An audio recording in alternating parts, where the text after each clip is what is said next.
नमस्कार मित्रांनो, walk heritage तर्फे पुन्हा एकदा आपले सहर्ष स्वागत। आज आपण जे मंदिर समूहातील जे अतिप्राचीन मंदिर आहे मार्कंडा, या मंदिराच्या गर्भगृहासमोर आपण उभे आहोत। हे मंदिर म्हणजे महाराष्ट्रातील अनेक शिवमंदिरांपैकी अत्यंत विनटलेले मंदिर व एक वैशिष्ट्यपूर्ण असं मंदिर समजलं जातं। आता आपण बाह्य भिंतीवरचं सगळं शिल्पांकन पाहूयात। तर मित्रांनो, मंदिराच्या बाह्य भिंतीवर जी उत्तर दक्षिण जी भिंत आहे याच्यावर विविध शिल्प प्रतिमा कोरलेल्या आहेत। तर त्याचं आपण वन बाय वन अवलोकन करूयात। तुम्ही पहा, हे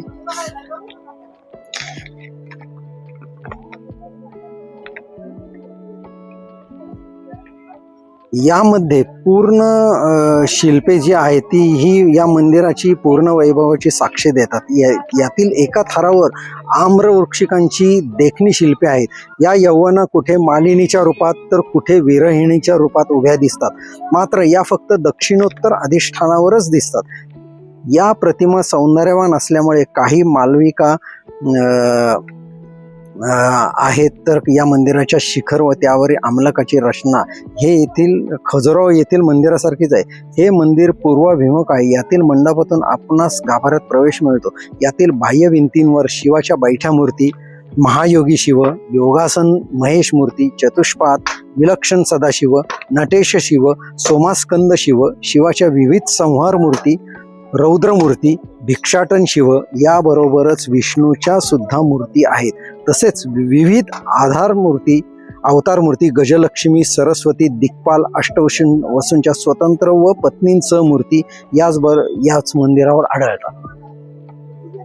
अनोख्या अशा मंदिराची सफर करूयात। हे मंदिर मार्कंडेय मंदिर म्हणून ओळखले जाते। हे नागपूरपासून 216 किलोमीटर अंतरावर गडचिरोली जिल्ह्यात या वैनगंगा नदीच्या किनारी वसलेले आहे।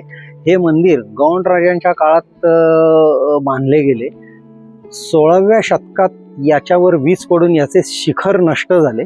त्याच्यानंतर 17व्या शतकात याचं परत गौंड राजांनी पुनर्निर्माण केलं आणि हे मंदिर जे आहे हे याचं वैशिष्ट्य म्हणजे मार्कंडेय मंदिर याला का म्हणतात हे मी तुम्हाला सांगतो।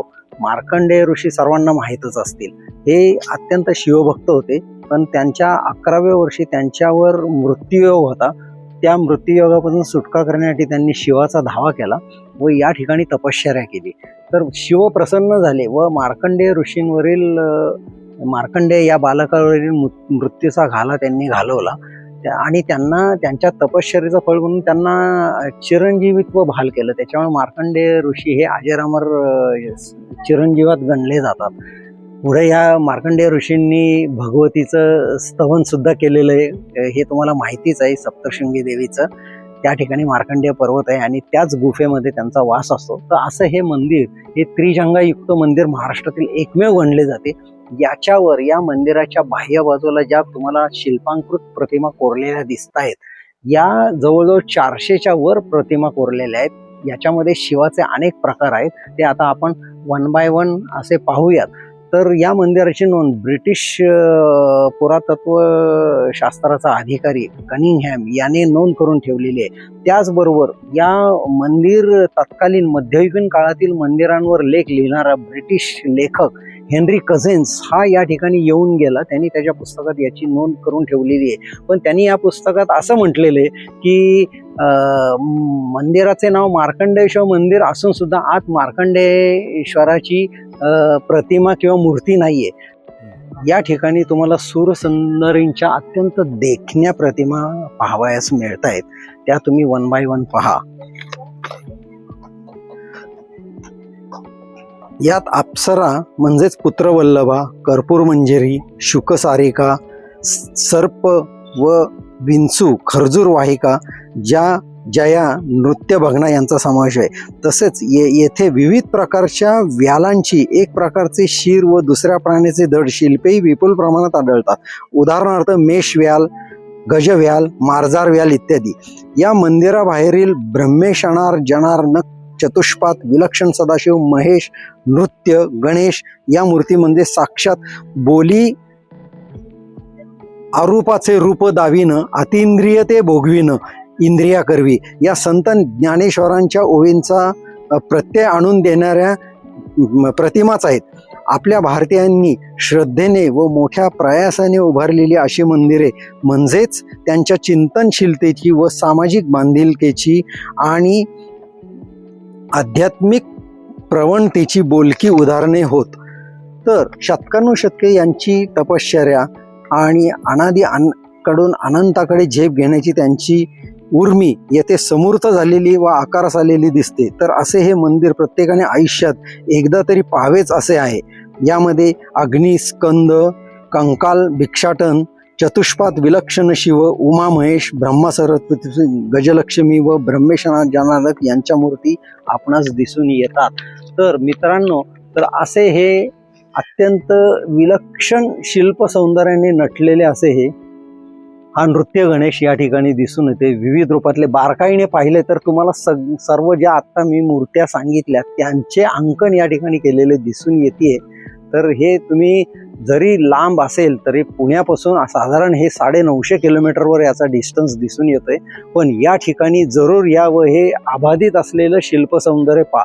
आता या ठिकाणचं एक अति महत्त्वाचं वैशिष्ट्य मी तुम्हाला सांगतोय की हे मंदिर भगवान शिवांनी मार्कंडेय ऋषींचं यमापासून संरक्षण केलं म्हणून मार्कंडेश्वर या नावानेच ओळखलं जातं.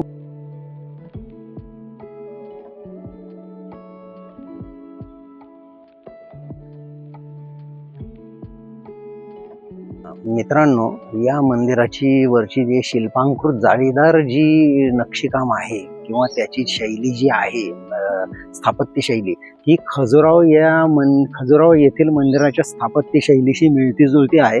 त्याच्यामुळेच या मंदिराला स्थापत्यशास्त्रातलं चक्रवर्ती देवालय असं समजलं जातं.